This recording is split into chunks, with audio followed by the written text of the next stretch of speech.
Hi everyone, Christy from SharkPixel here. I've been getting a lot of feedback on the beauty brushes that I put out, and one of the questions that I'm getting is, we love using the beauty brushes, but we're having trouble with the hair brushes. So, the custom hair brushes that are in the pack. So I thought, why not do a general video on hair retouching, but also teaching you a new way to retouch hair and how I use the hair brushes in my hair retouching. So let's jump in. So here's the image that I'm working on that I'm going to add hair to. If we go ahead and zoom in, you can see right here that I do have some hair that I need to add and fluff out just a little bit. So the first step that people might think when using the hair brushes is to just paint them regularly with a specific color. So let's go ahead and activate our brush tool. And then you probably will have already installed your SharkPixel hair brushes. And I am going to be giving away one or two of these brushes at the end of the video for you guys to freely download. But there are quite a few in this pack. They should already be installed into your Photoshop, and if they aren't, you're just going to take that .abr file, double click it, and it's going to auto install those brushes into your Photoshop. But what I actually tell people to do is something a little bit different. The first thing that I want to do is create a new layer. We'll come to the bottom of our layers palette and we'll click the add new layer button. And let's go and name this additional hair. I'm actually going to start this journey using the clone stamp. So we can activate our clone stamp, and we can just use a regular soft round brush for this. We're going to make sure that our opacity and our flow are both at 100%. At this point, I need to add the base. The base is going to be just the color and the tone from the existing hair. So I'll go ahead and sample an area of hair there, and I'm going to just paint it in. Now this is going to look really clunky and rudimentary. It's not going to look great, but you're just going to have to bear with me because it is going to end up looking really fabulous, but you just have to give me a sec and trust me that it's going to end up looking fabulous. I'm just sampling different areas of the hair and painting them in. Keep in mind that when you have hair, there's definitely going to be multifaceted colors, and it's going to change from location to location. You can see an example of that. Up here you can see that the hair is quite platinum white, but down here it's a darker yellow tonality. So keep that in mind when you are just cloning and adding your hair into this specific area. You know, you want to add the brighter colors near the ends, and you want to add the darker colors closer to the root. So that looks okay, doesn't look great, but remember that this is just our starting point for the hair. We've got our additional hair layer here, and you can see how I've painted that in. Now, of course, it, again, very clunky, does not look great at all.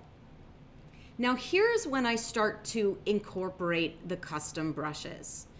I'm going to go ahead and activate my brush tool by hitting the B key on my keyboard.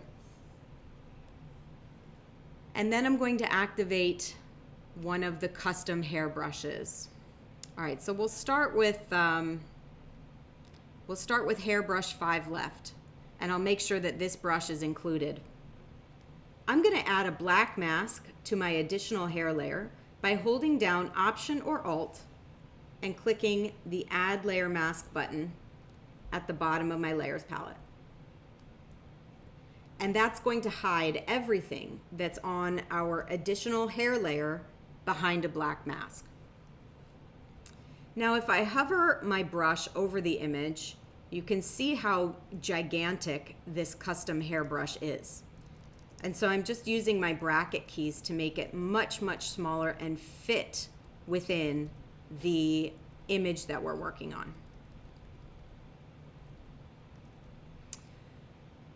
Before we paint in or stamp in the additional hair, you can see that the angle of the hair here is not necessarily the direction in which the native hair in the image is going. So that means I need to rotate or tilt the brush. And the easiest way to do that is up here, this little tilt arrow in your tools settings bar.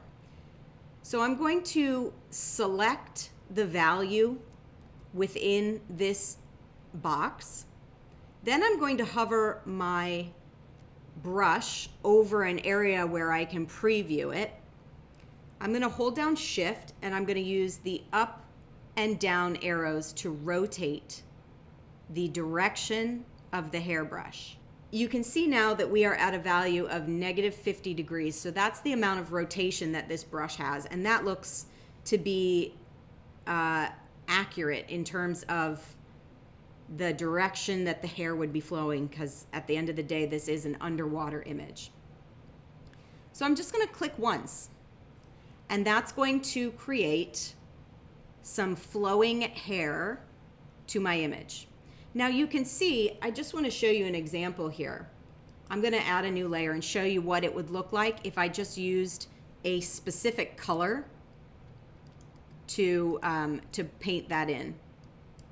So you can see that this one here, because it does have a little bit more variation in tonality and stuff, looks a lot more realistic than just this one over here where you've just painted with one specific color.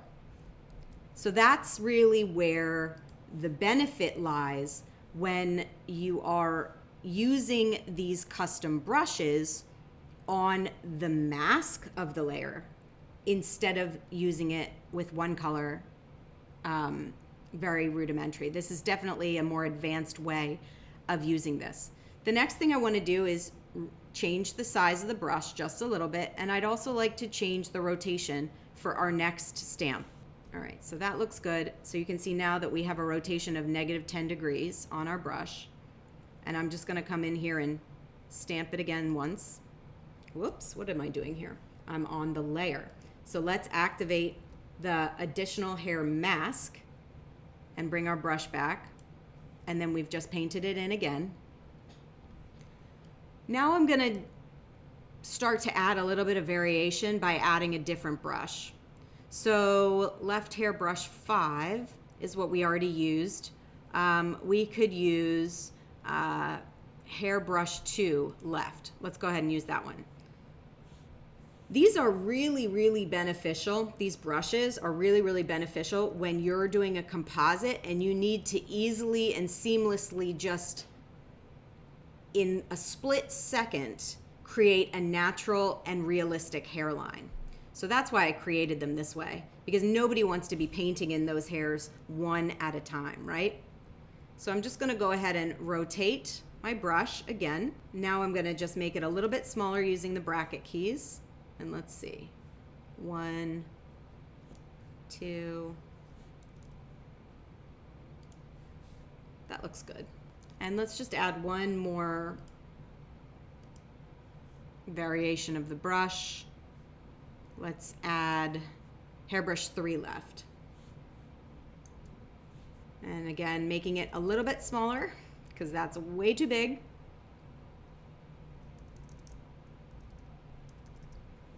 And then again, activating the rotation.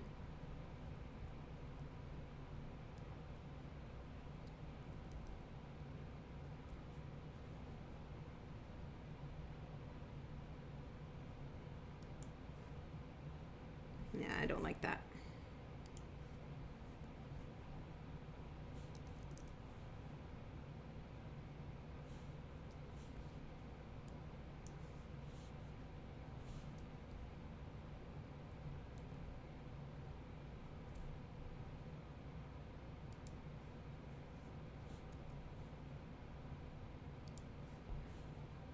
All right, I think that there's our before and there's our after. We're definitely getting to a point where the hair is gonna look nice and realistic. There are two more things that I wanna do to just really blend this nicely with the underlying image. The first thing is going to be to actually just transform the mask and the hair that I have on the underlying image.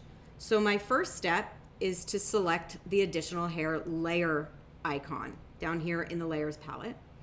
And then I'm gonna hit Command or Control plus T. At this point, I can easily morph it, pull it out, make it look like it's flowing more. I can rotate the hair. I can put it anywhere that I want, right? But I also have the option, if I wanted to actually warp this. And that's right up here in your tools bar, once you've hit Command or Control T and you've activated your transform. So if we go ahead and click this, you can see that the box changes a little bit, and it allows you to almost relocate and stretch and modify your layer as if it was kind of printed on Silly Putty. So I'm pretty happy with this, but I mean, I think it might just be me, but I want to go ahead and make this look a little bit more realistic. And the way that I want to do that is by taking into account some of the natural characteristics of the hair that are on the underlying image. And you can see that the tips of the hair are much brighter than the internal portion of the hair closest to the scalp. So that means I need to brighten the tips of our added hair. So there's a couple different ways to do that. But for this specific example, I know that it's going to be a bit of a destructive method, but I'm just going to use the dodge tool in order to do this. So we've got our dodge tool activated. I do want to make sure that the range in which it's modifying is going to be highlights. And then I'd like to increase the exposure 25% so that we can build it up little by little. And so then I'm just going to kind of click around the edges of the added hair. Remember, we are on the additional hair layer and we're activated on the layer itself and not the mask. And so now I'm just coming in here and brightening up those tips so that they match in a little bit more with the surrounding hair that we have going on.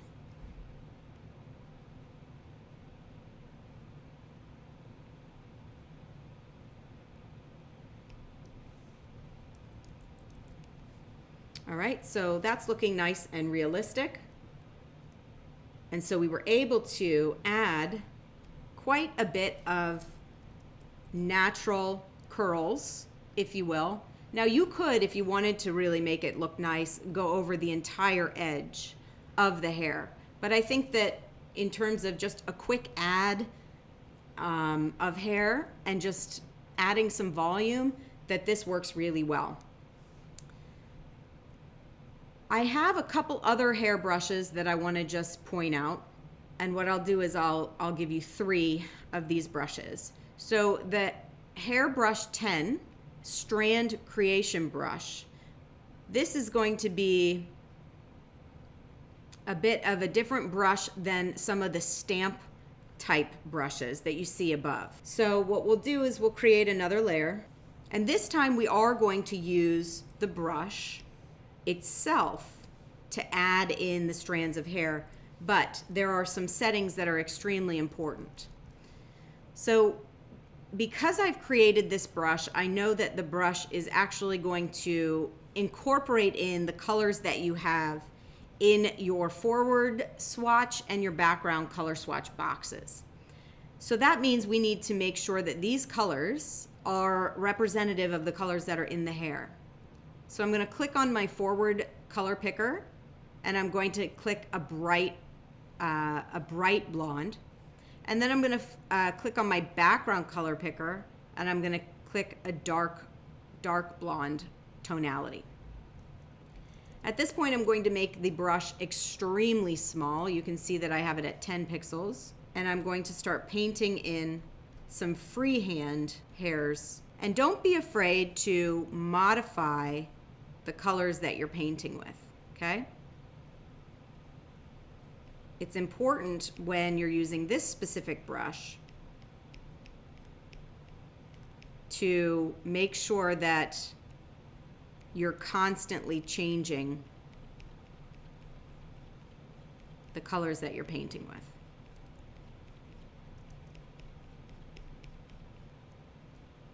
Because hair is quite multifaceted and every single strand has a slightly different color. So if that's the case, we're going to have to really make sure we're incorporating in the colors that are native to the image. Hope that makes sense. I do have multiple different courses on hair retouching as part of my complete pack. So if you like the way that I'm teaching, or you're learning something, you might consider checking some of those out, because they are, I think it's over 5 hours of training all on retouching hair. So if that's something you're struggling with, maybe check it out. So I'm just basically filling in little strands here and there. Okay, so this hair that we've just added using the Strand creation brush does not necessarily match the rest of the image. We need to make some modifications to this layer to make sure that it matches in with the rest of the image around it. The first thing I can see is that the surrounding image has noise in it, and the added hair that I have does not, okay? So if that's the case, then what we're going to need to do is add noise to our added hair. So the first thing to do that is going to be to take our layer 12 down here and turn it into a smart object. So we're going to right click on that layer and choose convert to smart object. And now we're going to add the noise to this specific layer. So we're going to go to filter, we're going to choose noise, and we're going to choose add noise. And you can see right off the bat that the added noise is way too high. Way too high. Let's try 2. And let's play around. Let's switch it over to Gaussian, and let's uncheck monochromatic. All right, let's increase this to 3. Oh, that's too much. So I want to go back to 2. Maybe do 2.3. No, that's still too high. I'm just going to hit it at 2. Okay? So you can see here that our added hair now has noise, making it more realistic, and it's adding realism to the added elements that we created. Our last step, because this still looks painted in, per se, our last step is going to be to take this and to blur it just slightly. So with our layer 12 selected, we're going to choose filter, we're going to choose blur, and Gaussian blur. And we don't want to blur it a lot, right? We definitely don't want to blur it at a radius of 75. So we're going to start at a radius of 1. And I think that that actually looks pretty good in terms of blurring this to match the rest of the image. So I really like the blur. I think it matches the rest of the image quite well. And I really like the noise that we added, because it really made the hair look like it matched into the image a little bit better. But here's the thing. When we added both of these filters, or these adjustments, to our layer through using Smart Filter, we lost the noise, because the noise is actually laying underneath of the Gaussian blur.